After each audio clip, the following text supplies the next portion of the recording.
Live from the fortified compound here in Mesa, Arizona. Glad to be with you. Hey, we already got people tuning in, so that is always a good sign. It is Saturday. What day is it today? I didn't write it down. It is March 7th already. March 7th. It's actually in the 80s here in Phoenix the last couple days, and so hopefully it's about the same today, and I'll be able to get out there after the show and enjoy that. I will get the show posted. Don't worry about that. Appreciate everyone tuning in and supporting the show. If you'd like to support the show, of course, it's markstevens.net and markstevens.sales.com. Much appreciated, much needed. Sorry to announce that I will not be able to take calls again on the show. Appreciate everyone. 75 in Southwest Florida. You probably got a ton of humidity though. So that's see, we have like 7 or 8% humidity when it's 80 degrees. So you can joke all you want, it's your dry heat, but I've been to Houston, I've been to Austin.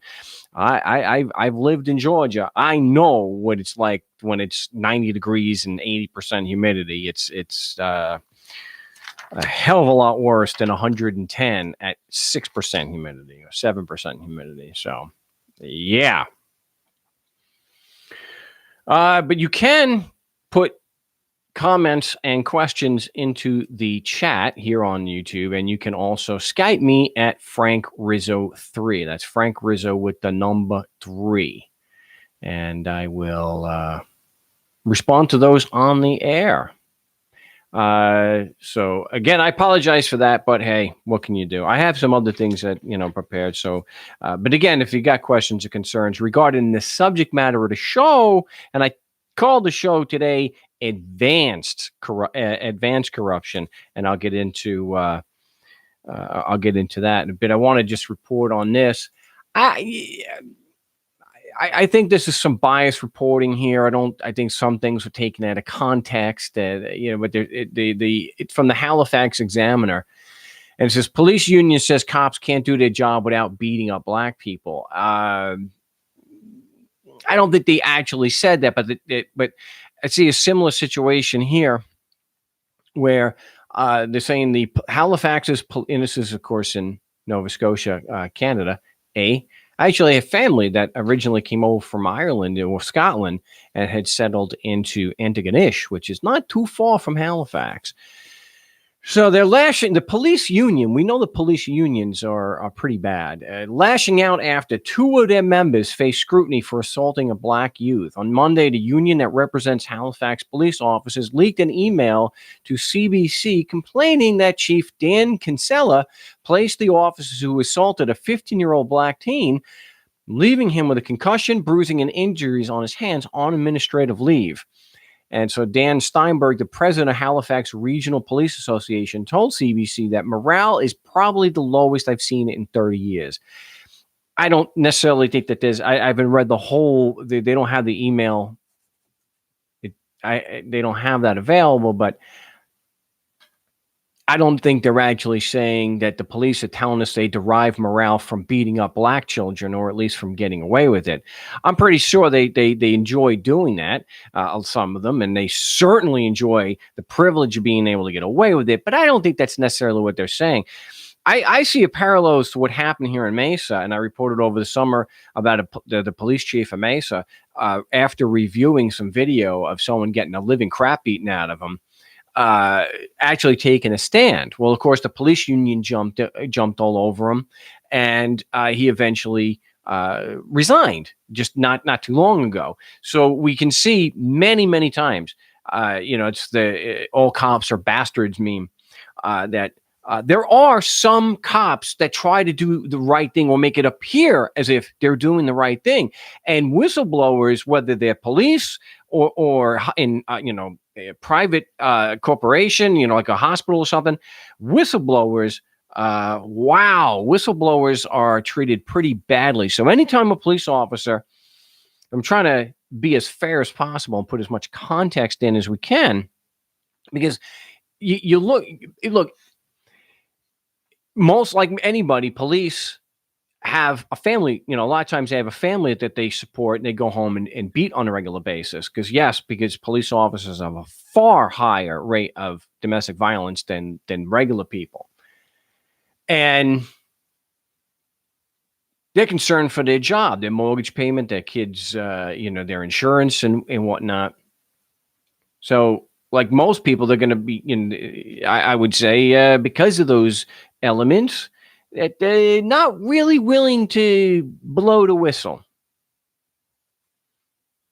Because we know publicly, this is like a regular theme of the show with the Ash conformity experiments, Solomon Ash conformity experiments. Publicly, people are much more inclined to say what they know is wrong because they don't want to go against the herd. So if you have one cop beating the living hell out of a black youth or the two youths, then if no one says anything, chances are they're just going to let it happen. And if they're interviewed and their answers are going, their answers, their testimony and statements is going to be publicly known, we know they're going to say the wrong thing, knowing it's wrong, because they believe that's what the tribe is saying. That's what that's what the pack is saying. So they tend not to blow the whistle. This is in and out of government. I think it's particularly worse. It's probably worse when it's in government, because now you're talking about cops who have access to firearms on their hip and are used to going through the force continuum.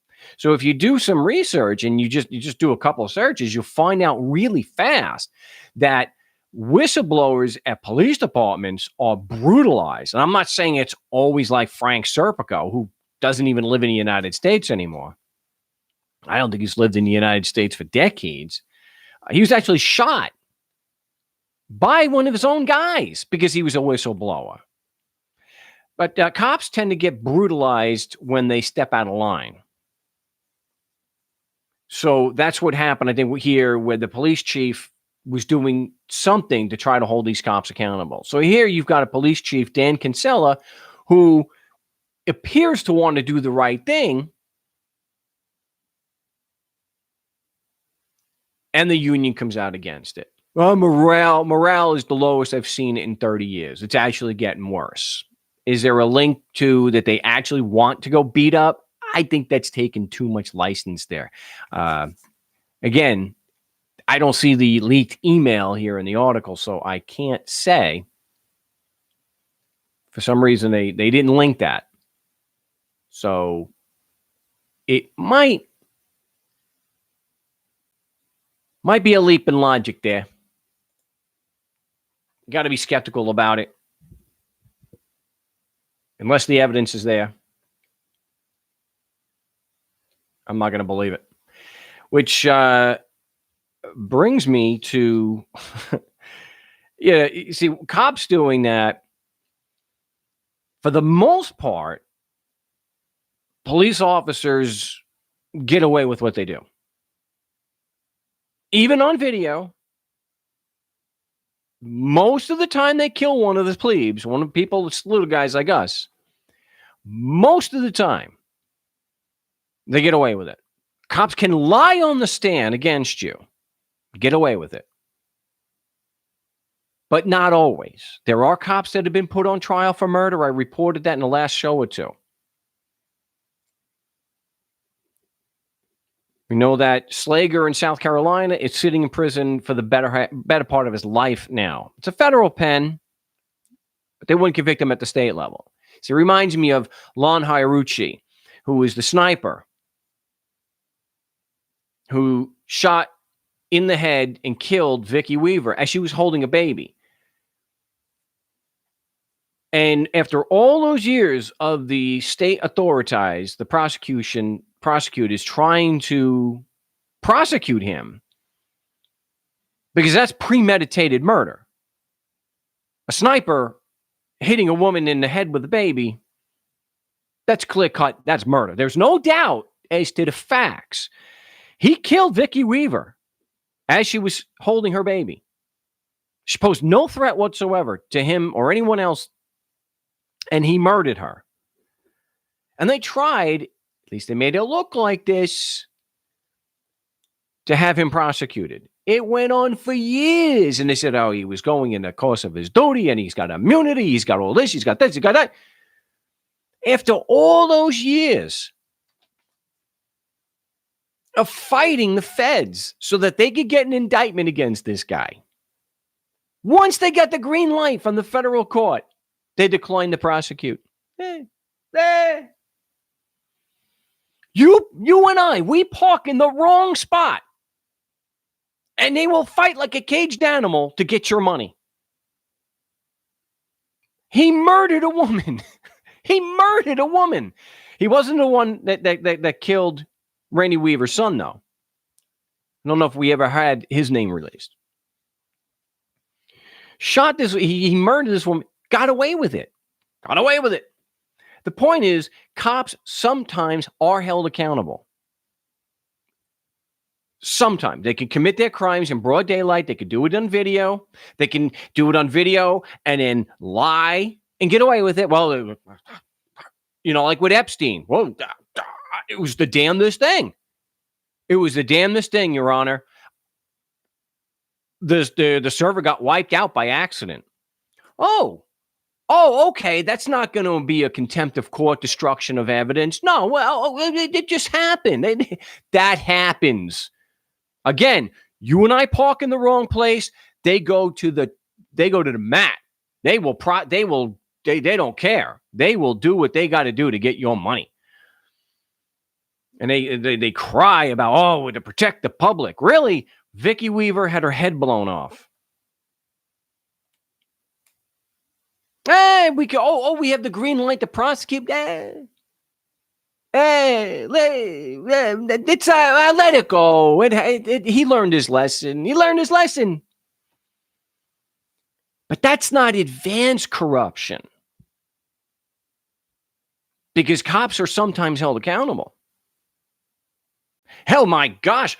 At least one time in history, in United States history, one single time a prosecutor has been held accountable criminally for prosecutorial misconduct. One time. They say that there's an epidemic of prosecutorial misconduct. One prosecutor in United States history has ever been held accountable. And how was that? Now, his crime was falsely convicting an innocent man who then spent 25 years in prison. Not federal prison. State prison. What was his sentence? They took his law license away, and they said he had to spend 10 days in jail. See, at least even with prosecutors, there's one time, because you got Stephen Myrie types that they just get to go and they just keep doing it. But there's that one time. But now, when we have the impeached president's administration, you've got advanced corruption. This is corruption that is so brazen and so open and so in your face. Why? Because there is zero chance he's going to get held accountable. Zero. Why? Because they're all in his back pocket. They will let him do literally anything he wants. He could shoot somebody on Fifth Avenue, as long as it was a Democrat. Shoot somebody on Fifth Avenue and no one would. His lawyers have actually argued he can do that. He could actually shoot somebody. You can't even investigate. Not even talking about indictment. You can't even investigate. That's what his lawyers argue. And they get away with it. It doesn't matter that the candor towards the court has been violated, the ethical rule. It doesn't matter that they're actually lying. It doesn't matter that they don't have a legitimate legal basis for that argument. Oh, I'll get attacked for that.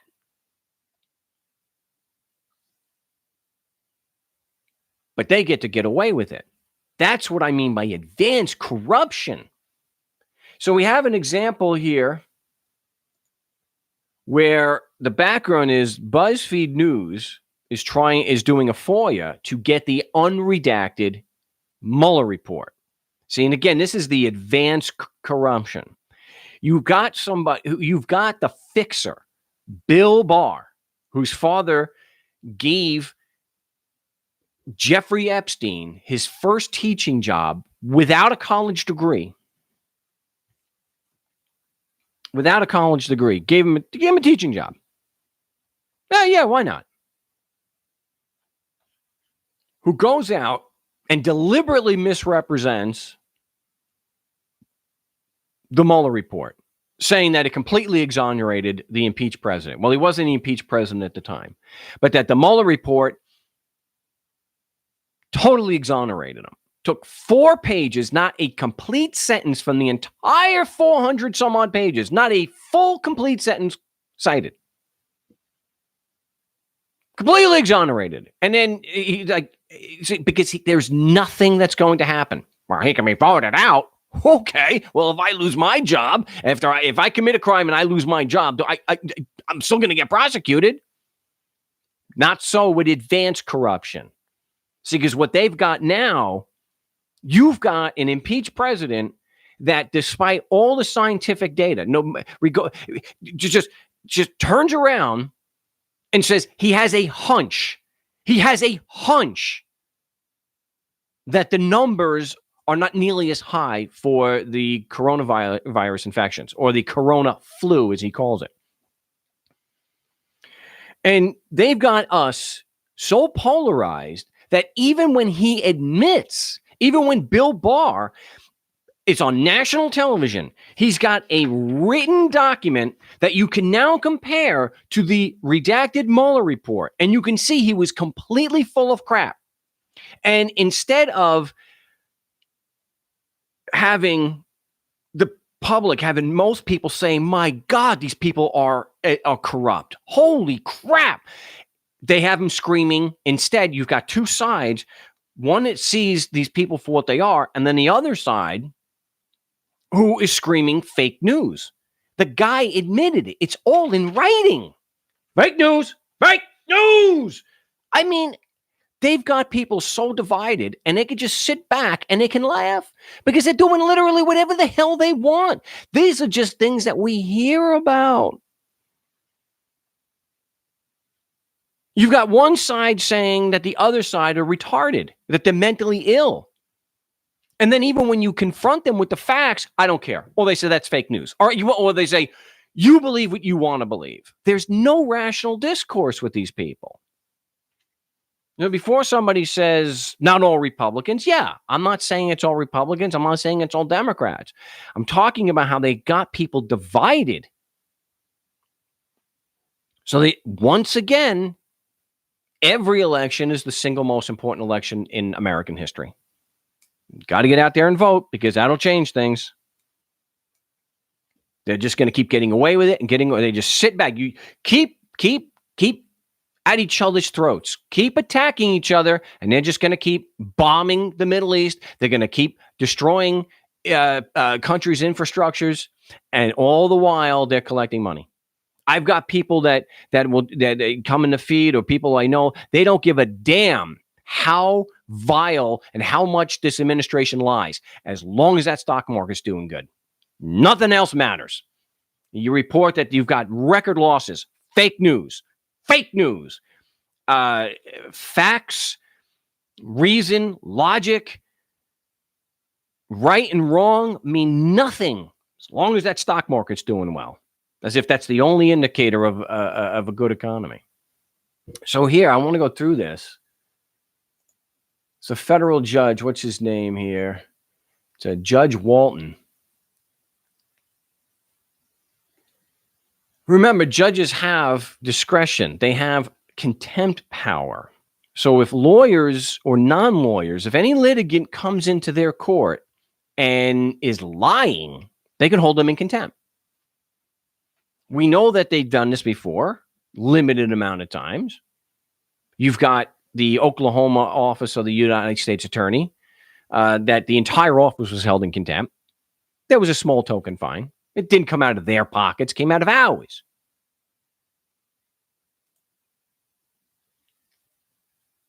Here you've got, so that my position was that you know, and I reported this in depth a number of months ago.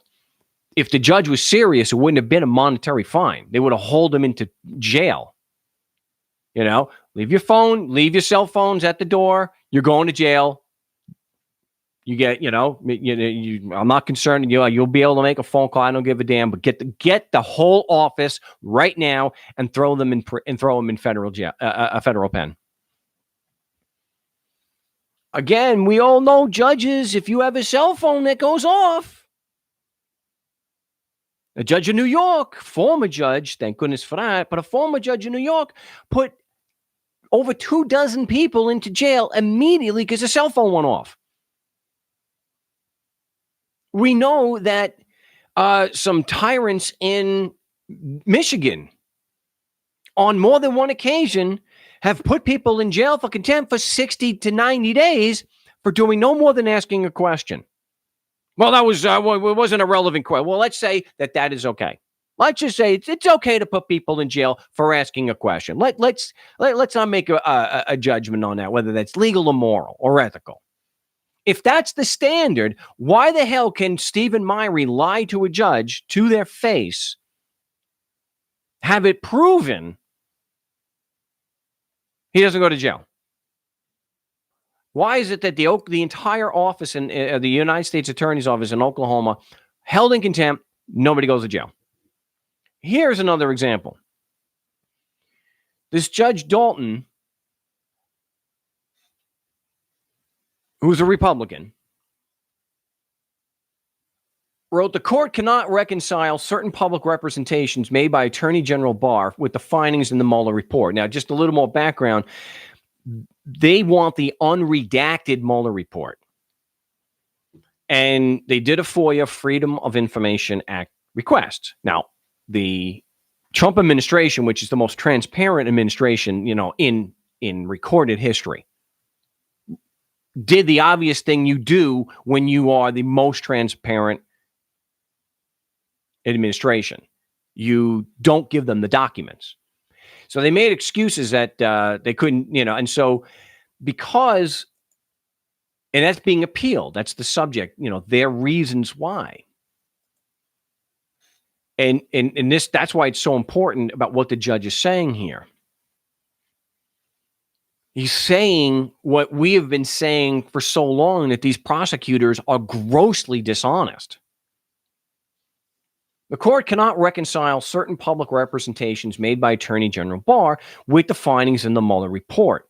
The inconsistencies between Attorney General Barr's statements made at a time when the public did not have access to the redacted version of the Mueller report to assess the veracity of his statements, and portions of the redacted version of the Mueller report that conflict with those statements caused the court to seriously question whether Attorney General Barr made a calculated attempt to influence public discourse about the Mueller report in favor of impeach President Trump, despite certain findings in the redacted version of the Mueller report to the contrary. These circumstances generally, and Attorney General Barr's lack of candor specifically,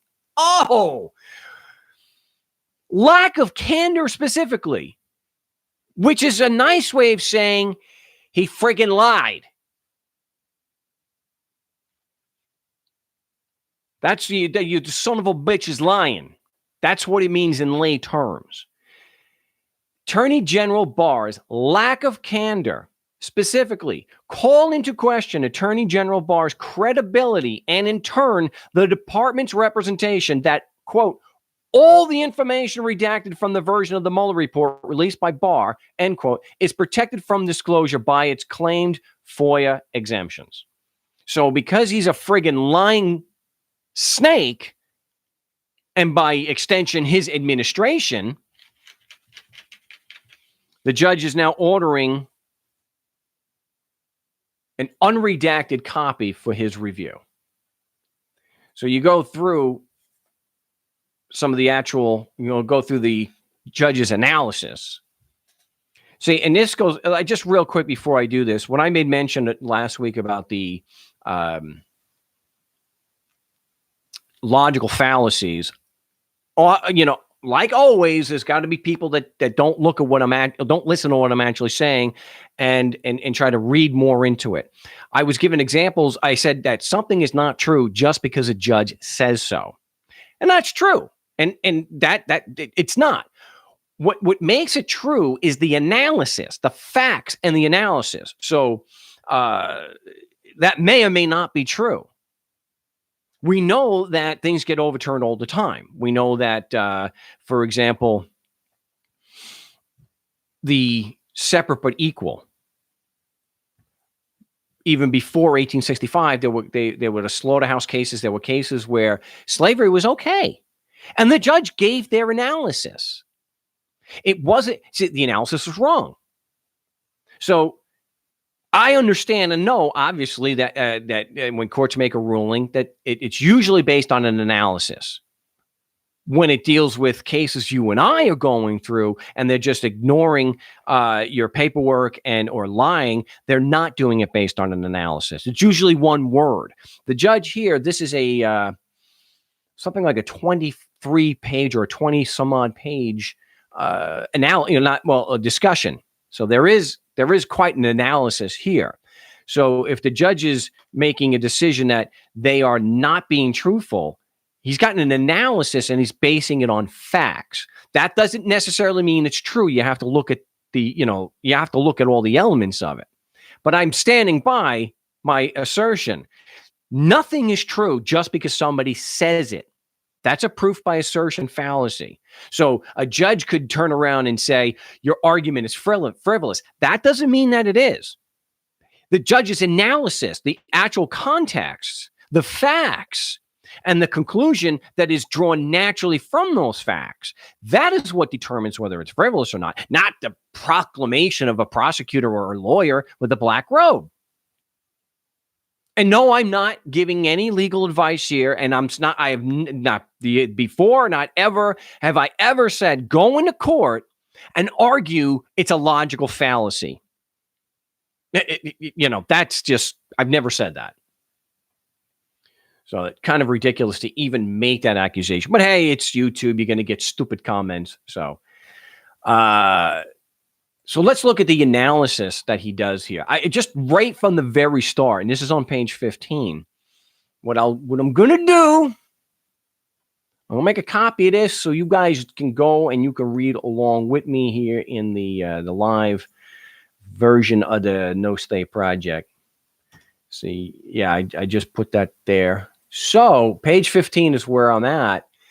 And he's saying the court has grave concerns about the objectivity of the process that preceded the public release of the redacted version of the Mueller report and its impacts on the department's subsequent justifications that its redactions of the Mueller report are authorized by the FOIA.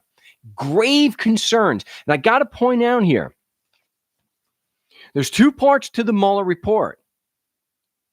Okay? The first part dealt with the collusion, the conspiracy to interfere with the elections.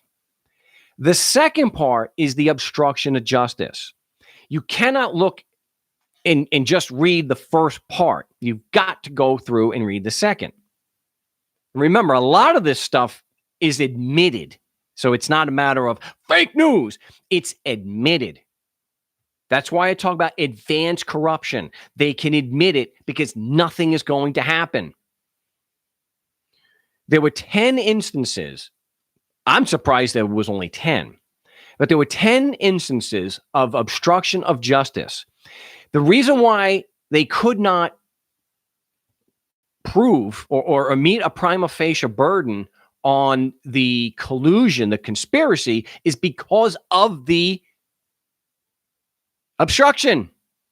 They successfully obstructed so much, they weren't able to prove, even at a prima facie burden, the collusion. Now, you got Paul Manafort, and this is all in writing. You can, right from the court, his own lawyers, he gave polling information to the Russians that nothing's going to happen to Trump. Yeah, I know Manafort's sitting in prison, but not Trump, not Barr. Barr is the fixer. George H.W. Bush should have died in prison. Instead, pardons. Oliver North should not be anywhere but sitting in a prison for what he did with the Iran-Contra. But they all got away with it. Reagan should have died in prison. Again, advanced corruption.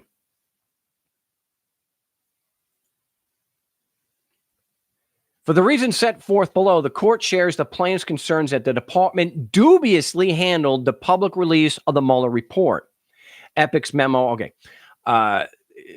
Also, the Attorney General Barr's attempts to spin the findings and conclusions of the Mueller report have been challenged publicly by the author of the Mueller report.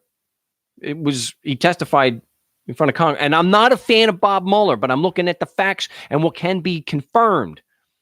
That's why it kills me. The impeached president and his administration, they admit this stuff. They admit it. Not fake news.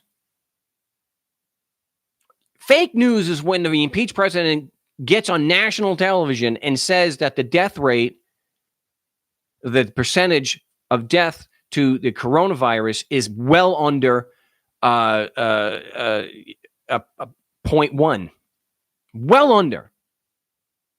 That's fake news because it completely contradicts the data. So the Attorney General, Attorney General Barr's characterization of the Mueller report has also been contradicted directly by the content of the Mueller report. That's why you have two contradictory documents. One is a 4-page summary. The other one is the actual Mueller report. There have been serious and specific accusations by other government officials about improprieties in the department's handling and characterization of the Mueller report. Accordingly, the court concludes that it must conduct an in-camera review. That's where in chambers the judge is going to review the unredacted Mueller report. In an in-camera review of the unredacted version of the Mueller report to assess de novo the applicability of the particular exemptions claimed by the department for withholding information in the Mueller report pursuant to FOIA. See, if it was us, one of the little people, and we don't have a lot of money, especially when it's the IRS or you're going against Stephen Myrie, there's almost nothing federal judges will allow them to not do. They could do, anything without repercussions. If it's a tax case, they will actually lie on behalf of the IRS, and I can prove it. I know they like to trot out the California case. Well, that's a great example. They said that we presented nothing but conclusory statements and no supporting evidence. We had the agent Evan Moses. We quoted him directly, and we had a recording of the call. So here, the judge is at least doing something. Not a damn thing is going to happen. Even if it comes out that Bill Barr and his DOJ are guilty of these serious ethical violations, which I think it's certainly obvious that they are, nothing is going to happen. Why? Advanced corruption. Not a damn thing is going to happen for this. But I like the analysis. On March 24, 2019, only 2 days after receiving the 381-page Mueller report, Attorney General Barr represented that he was providing a summary of the report's principal conclusions. In his March 24th letter, Attorney Barr stated that Special Counsel Mueller's investigation did not find that the Trump campaign or anyone associated with conspired or coordinated with Russia in its efforts to influence the 2016 presidential election. Paul Manafort, his own lawyers admitted it.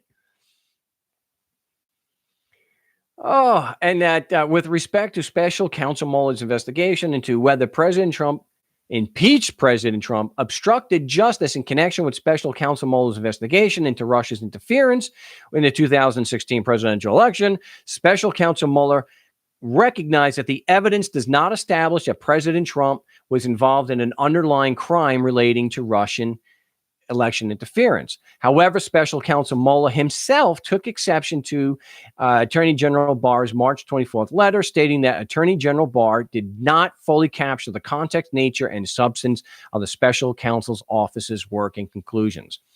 And a review of the redacted version of the Mueller report by the court results in the court's concurrence with special counsel Mueller's assessment that Attorney General Barr distorted the findings in the Mueller report. Specifically, Attorney General Barr's summary failed to indicate that special counsel Mueller identified multiple contacts, links, in the words of the appointment order, between impeached Trump campaign officials and individuals with ties to the Russian government. Mueller, and that special counsel Mueller only concluded that the investigation did not establish that these contacts involved or resulted in coordination or conspiracy with the Trump campaign in Russia, including with respect to Russia providing assistance to the Trump campaign in exchange for any sort of favorable treatment in the future, because coordination, the term that appears in the appointment order, does not have a settled definition in federal criminal law. Attorney General Barr also failed to disclose to the American public that with respect to special counsel Mueller's investigation into whether President Trump obstructed justice, impeached President Trump, special counsel Mueller determined not to make a traditional prosecutorial judgment, recognizing that a federal criminal accusation against a sitting president would place burdens on the president's capacity to govern and potentially preempt constitutional processes for addressing presidential misconduct. Blah, blah, blah. So we know we did wrong. We know we could indict him, but we don't want to put I'm not a fan of Bob Mueller. I wasn't a little kid during 9/11. I was an adult. I remember what this this guy did. He was certainly a company man through and through on 9/11 with the 9/11. Even after it comes out that there were stolen passports, they would not correct the list of suspects that allegedly died because the people were still alive. The people whose faces were used were still alive, and clearly, if going by the official story, did not perish when the planes blew up. Nonetheless, Mueller declared that if he had confidence after a thorough investigation of the facts that impeached President Trump clearly did not commit obstruction of justice, he would so state. Based on the facts and the applicable legal standards, however, he is unable to reach that judgment. The evidence he obtained about the impeached president's actions and intent presents difficult issues that prevent him from conclusively determining that no criminal conduct occurred. Accordingly, while the Mueller report does not conclude that President Trump committed a crime, it also does not exonerate him. So it clearly said that, and yet Barr gets on national television and is telling people it exonerated him, which was not in the report. He clearly lied. It's quite something to watch this unfold again. Because I was a teenager during Iran-Contra. And you wow, okay, well, you figure they're all going to go to prison. Nope. And anybody who did was immediately pardoned. By who? By Bush, because Barr was the attorney general and he was the fixer. He took care of it. Okay, advanced corruption. When you're at that level, you can do whatever the hell you want. Whatever you want. You can get on national TV and you can spew your propaganda. You can start talking about the Biden, and he didn't know anything.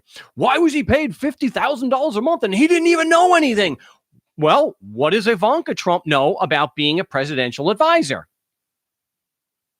And all the money her and her husband are making because of the deals that they're making, especially overseas, that they are personally working on as advisors to the president. So, and then you can have people saying, well, he's not taking the salary. Well, he's already cost us over almost $300 million just in circuit, because of his golfing.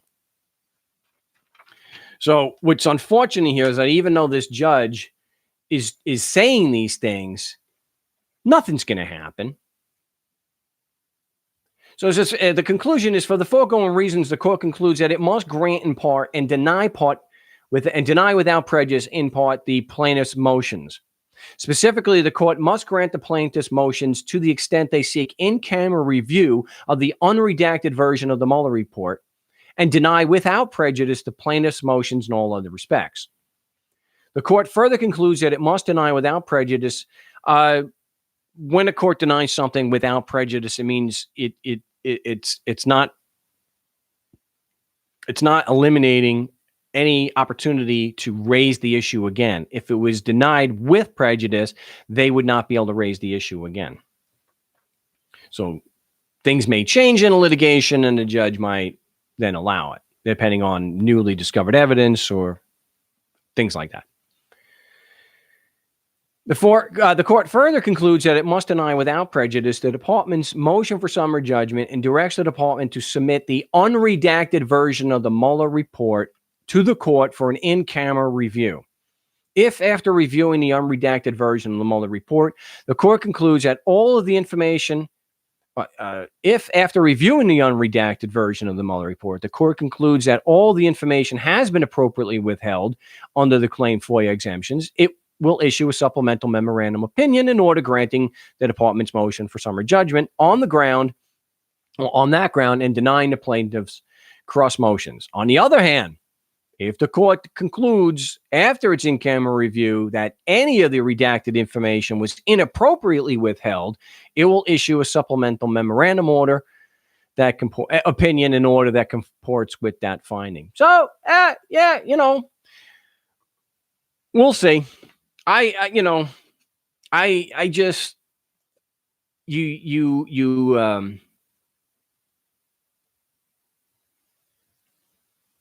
someone's saying, if this is the No State Project, why is there a focus on state employees?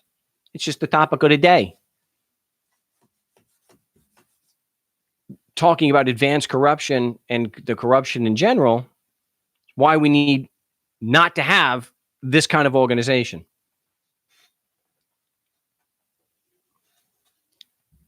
Why keep voting? They're just going to keep doing and getting away with what they're getting away with. They're not going to change. This is not to say that the impeached President Trump's administration is the only advanced corruption administration. That they're all corrupt. They're a criminal organization. Criminal. And the facts are, and they're not up for reasonable dispute, they're just men and women who force strangers in a community to give them money. F you, pay me. Pay me or go to prison. That's what it is.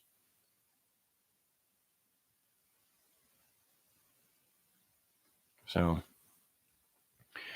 well, I appreciate everyone tuning into the show. I'm sorry I couldn't take calls. Again, hopefully on the Wednesday broadcast, we'll be able to do that. But I didn't see that any questions came in on Skype.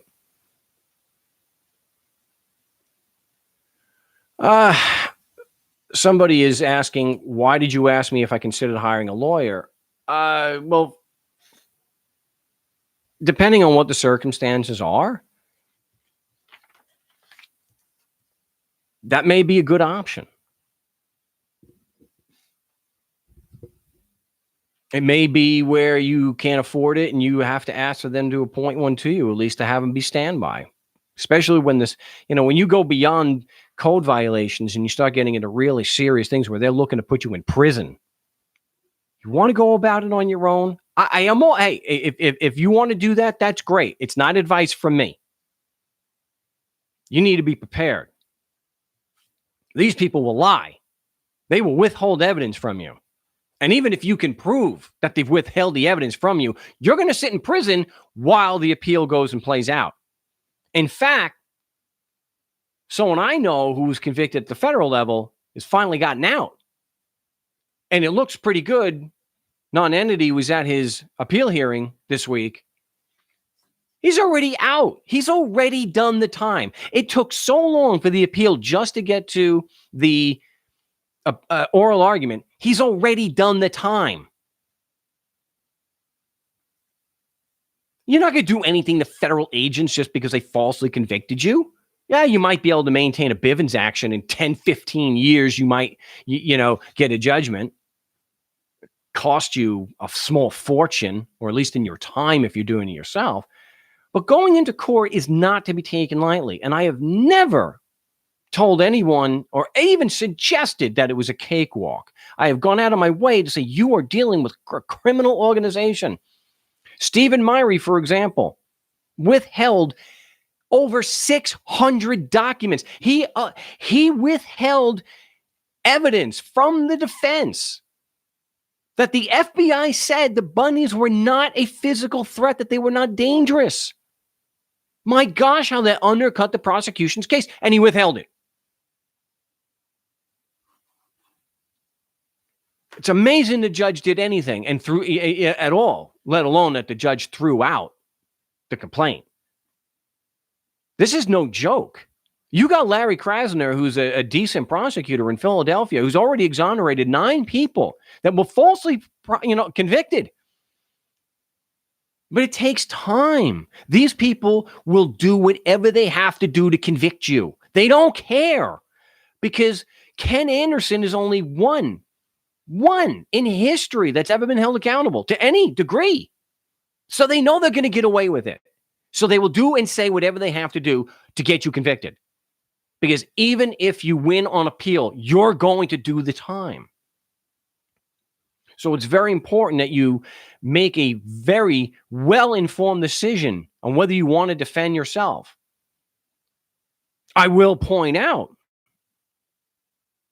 just so you have more context, in the Stephen Myrie case, they had a team of lawyers, a team of defense lawyers. Most of the prosecutorial misconduct, because that's the way things run, most of the prosecutorial misconduct is being done to people who have lawyers. So getting a lawyer is no guarantee they're not going to do that, but they're experienced. So you got to keep that in mind. I applaud anybody who wants to stand up for these vicious criminals.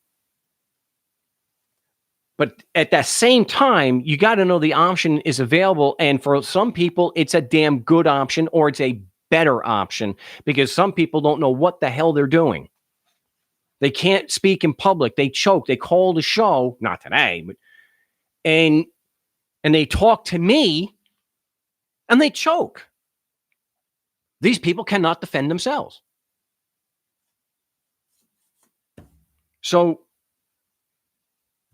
I hate to say it, but every time I say it, it makes me throw up in my mouth, a little bit. Don't foreclose the option of using a lawyer when you're looking at felony charges. Hey, we've had felony charges thrown out. Yeah.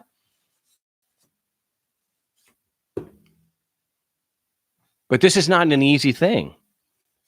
It's very difficult to keep your composure and stay centered when you've got somebody who's trying desperately to put you in jail. They want to change the course of your life. They want to ruin your life just so they can say, I got a conviction. Look what I did.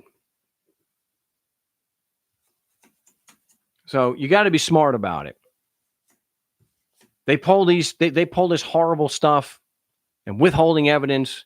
They do it just as brazenly when there's lawyers involved. Imagine what they're going to try to do when there's no lawyer involved and they believe that they can take advantage of you because they make it sound right. So if someone finds fault with that, hey, I'm kind of used to that. I haven't been reading I had to do myself a favor and not read the comments so much yet that because last week was such a horror show. Lawyers are the criminals. Yeah, they really can be. These prosecutors, yes. Even if we ignore the facts that it's a criminal organization to begin with, a lot of prosecutors, some prosecutors like Larry Krasner, yeah, they deserve an attaboy. But the majority that I'm involved with, the ones that I hear about, horrible. All right, we're going to cut it off here. I think we covered a lot of good ground here today. Appreciate everyone tuning into the big show. It was advanced corruption. And it was March. I wrote it down. Is it March 7th? I forgot already. Yeah, talking about lawyers makes, turns my brain to mush. Yeah, never mind the jurisdiction is non-existent. No, they can't prove it, but they'll argue they don't have to. I don't have to. I don't have to prove nothing. That's what we're dealing with.